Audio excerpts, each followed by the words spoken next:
Guys welcome back to my channel. ఈరోజు మన ఛానల్లో రెసిపీ వచ్చేసి మటన్ కర్రీ అనమాట. కొంచెం డిఫరెంట్గా మటన్ కర్రీలో ఆలు వేసి చేశాను. ఒకసారి నా స్టైల్లో ఇలా చేయండి, టేస్ట్ అయితే నిజంగా చెప్తున్నాను చాలా బాగుంటుంది. అదేంటి భార్గవి మటన్లో ఆలు కర్రీ అనుకుంటున్నారా? ఒకసారి వేసి చూడండి, ట్రై చేయండి, చాలా బాగుంటుంది అనమాట. మరి ప్రాసెస్లోకి అయితే వెళ్ళిపోదామా? వచ్చేసేయండి, ప్రాసెస్లోకి అయితే వెళ్ళిపోదాం. ఫస్ట్ అయితే నేను ప్రెషర్ కుక్కర్‌లో చేస్తున్నాను. ఆయిల్ వేసేసుకొని ఆనియన్స్, పచ్చిమిర్చి అయితే వేసుకున్నాను అనమాట. నేను బిగ్ సైజ్ ఆనియన్ 1 వేసుకున్నాను. పచ్చిమిర్చి 2 పచ్చిమిరపకాయలని అట్లా కట్ చేసుకొని వేసుకున్నాను అనమాట. ఆయిల్‌లో పచ్చిమిర్చి అండ్ ఆనియన్స్ మంచిగా ఫ్రై అవ్వాలి. కొంచెం ఫ్రై అయ్యాక మనం ఆలు బిగ్ సైజ్ అయితే కట్ చేసుకోవాలనమాట.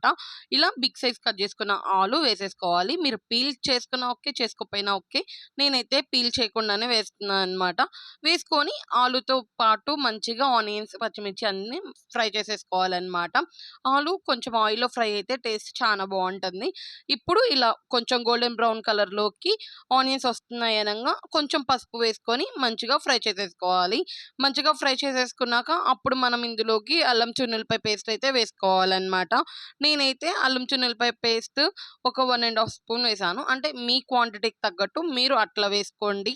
టేస్ట్ కూడా చాలా బాగుండిద్ది. ఒకసారి ఇలా ఆలుతో ట్రై చేస్తే ఒకసారి ట్రై చేసేసేయండి. అయితే నా క్వాంటిటీకి 1½ స్పూన్ అల్లం పేస్ట్ అయితే సరిపోతుంది. అందుకని నేను వేసాను. మీ క్వాంటిటీకి తగ్గట్టు ఆలు కూడా పెంచుకోండి. అంటే 1 కేజీ తీసుకుంటే ఒక 3 అలా వేసుకోండి. నేనైతే 2నే వేసాను. బిగ్ సైజ్ 1 అయినా సరిపోతుందన్నమాట. నేనైతే స్మాల్ 2 వేసాను. మీరు అట్లా ఏదైనా వేసుకోవచ్చు మీ క్వాంటిటీకి తగ్గట్టు. ఇప్పుడు మటన్ అనమాట. మంచిగా వాష్ చేసేసుకున్న మటన్ కూడా వేసేసుకొని మంచిగా మిక్స్ చేసేసుకోవాలి.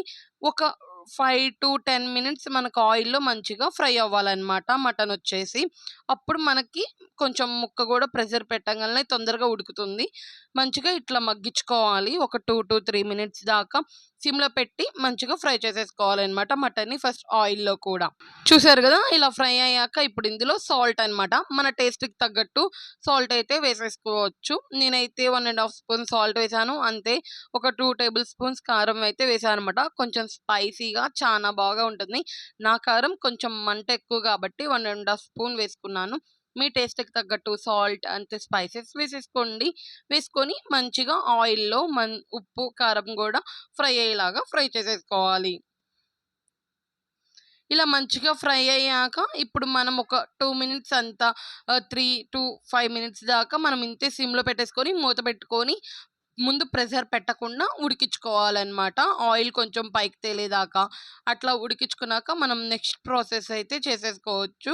ఇట్లా మూత పెట్టుకొని మంచిగా ఫ్రై చేసుకున్నాక 1½ గ్లాస్ అయితే నేను వాటర్ వేసాను. అంటే ముక్కలు మునిగేదాకా వేసుకుంటే సరిపోతుందన్నమాట. నాకైతే 1½ గ్లాస్ వాటర్ అయితే పట్టిందన్నమాట. మంచిగా ఇట్లా వాటర్ వేసేసుకొని మిక్స్ చేసేసుకొని ఒకసారి ఇంకా ప్రెషర్ కుక్కర్ పెట్టుకొని మీ మటన్ కొంచెం లేతదైతే ఒక 5 విజిల్స్, అదే కొంచెం ముదురుది అట్లా అయితే ఒక 6-7 విజిల్స్ కూడా పెట్టేసుకోవచ్చు. నేనైతే 6 విజిల్స్ పెట్టాను మంచిగా కుక్ అవ్వడానికి. నాది కొంచెం ముదురు మటన్ అనమాట. అందుకని ఇలా ఉడికిపోతుంది. మనకి తర్వాత ఆవిరిపోయి మొత్తం ఓపెన్ చేశాక ఈ స్టేజ్‌లో మళ్ళీ మనం ఒకసారి స్టవ్ ఆన్ చేసేసుకొని సిమ్‌లో పెట్టేసుకొని మటన్ మసాలా అయితే వేసుకోవాలన్నమాట. నేను గరం మసాలా ఏం వేయట్లేదు. ఓన్లీ మటన్ మసాలానే వేసానన్నమాట. జస్ట్ అట్లా సిమ్‌లో పెట్టేసుకొని ఒక 2-3 మినిట్స్ దాకా మటన్ మసాలా వేసుకొని ఉడికించుకోవాలి. మంచిగా ఫ్లేవర్ అది పట్టడానికి అంతే. ఇంక లాస్ట్ అండ్ ఫైనల్ కొత్తిమీర వేసుకొని దించేసుకోవడమే. చపాతీలోకైనా, రైస్‌లోకైనా లేదా జీరా రైస్ వీటిలోకి చాలా బాగుంటుంది.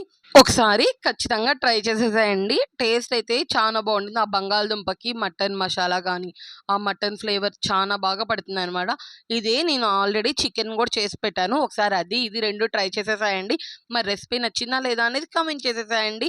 మటన్ ఇష్టమున్నోళ్ళు కొంచెం డిఫరెంట్‌గా తినాలనుకుంటారు కదా ఫ్లేవర్స్, వాళ్ళకి ఇది చేసి పెట్టండి. Okay bye. ఎళ్ళొస్తాను మరి. Subscribe to my channel.